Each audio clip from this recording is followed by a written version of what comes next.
মেয়ে বলে? মেয়ে বলে কি মানুষ না? আপনিও যেই মায়ের সন্তান, সেও মায়েরই সন্তান, বরং বাবার রাজকুমারীও। আচ্ছা, কোন আইনে লেখা আছে একটা মেয়ের সব সহ্য করতে হবে? না, রাষ্ট্রীয় আইন আর ইসলামী শরিয়া না। শরীয়তের দৃষ্টিতে নারীরা এহসান করে, না করলে বাধ্য নয়। স্ত্রীকে সম্মান দিতে শিখুন, কেননা আল্লাহর কাছে ওই ব্যক্তি উত্তম যে তার স্ত্রীর নিকট উত্তম। আমার কথা না, এগুলো হাদিসের কথা। একজন স্বামীকে খুব বেশি সাপোর্টিভ হতে হবে। উত্তম জীবনসঙ্গী না পেলে জীবনটা এত বেশি তিক্ত হয়, এটাও ঠিক সব নসিবে সবার জোটে না। থাক না অপূর্ণ, চলুক এভাবেই।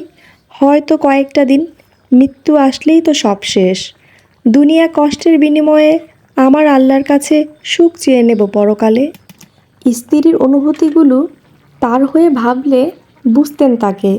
বিশ্বাস করুন, জগতের সব নারীরাই ভালোবাসা, আদর ও আহ্লাদের কাঙাল।